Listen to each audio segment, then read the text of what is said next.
officials have been very public about their feelings about Fox News and what they believe Fox News is and represents, and they made a point of coming out and saying it. So it's clearly something that's a different issue. I think what we're saying is that we want the public to understand what's going on. When we saw the kind of distortions this summer, particularly directed at seniors over health care reform, it was really outrageous. And I think what the president said in his message before Congress is we're going to speak directly to the American people and make sure that they understand the truth. And so certainly if we see somebody distorting the truth, we're going to call them on the carpet for that. But we don't want to take our focus away from the core issues that are so important to the American people.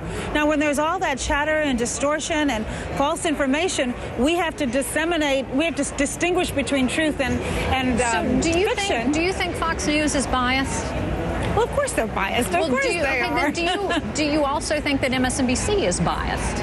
Well, you know what? This is the thing. I don't want to just generalize all Fox is biased or that another station is biased. I think what we want to do is to look at it on a case-by-case basis. And when we see a pattern of distortion, we're going to be honest about that pattern of distortion. But you only see that at Fox News. That's all. You've only spoken out about Fox. I think that what the administration has said very clearly is that we're going to speak truth to power. When we saw all of the distortions in the course of the summer, when people were coming down to town hall meetings and putting up signs that were scaring seniors to death, when we've seen commercials go up on television that are distorting the truth, we're actually calling everybody out. So this isn't anything that's simply directed at Fox. We really just want the American people to have a clear understanding. There's so much at stake right now.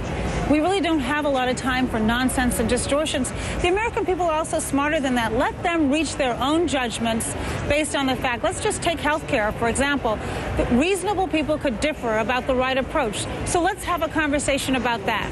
Let's not scare people by telling them that things are going to happen that are actually not even on the table. Let's just talk about the facts.